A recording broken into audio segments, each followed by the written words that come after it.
Hey, how you doing? So I want to tell you uh, how I repaired my uh, computer keyboard after it got wet.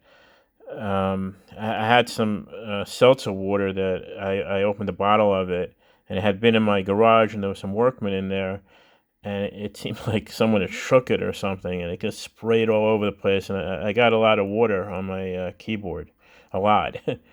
So, I tried using it, and the keys would come up, double, triple, or more letters.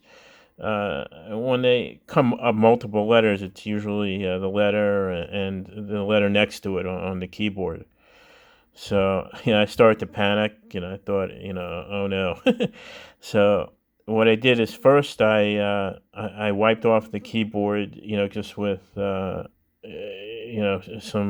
paper napkins, which took a lot, and then I turned it over, and then I spent some time kind of cleaning the keyboard because I'm one of these people that generally doesn't spend time cleaning my computer keyboard, though you should.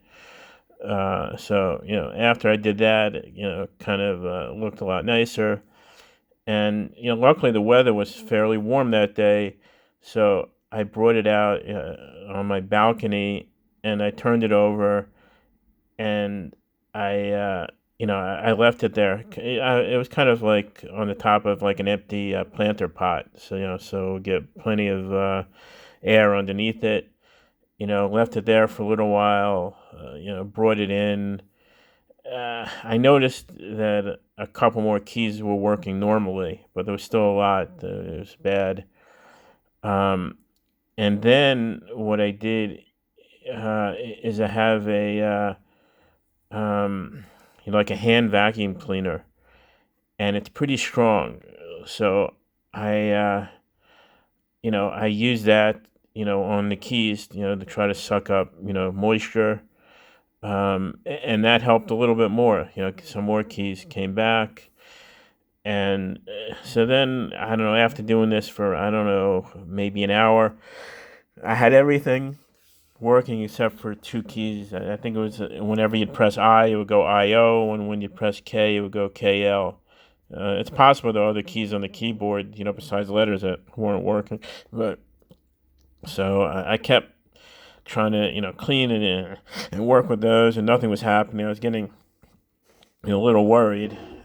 Brought it out for a couple more treatments on the balcony with the sun, and after, I don't remember exactly how much longer. It could have been another hour. All of a sudden, everything was working and everything's fine. So, what I suggest is if your keyboard gets wet and it looks like there's a problem, I wouldn't panic.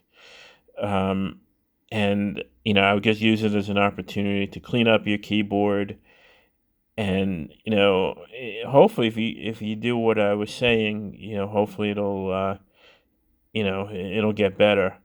You may be able to watch some YouTube videos and come up with some other strategies. Some keyboards, I think you can actually pull off the keys, which obviously that could be a big help. Mine, I don't think you can do that. So, well, anyway, good luck, and hopefully your keyboard comes back to normalcy.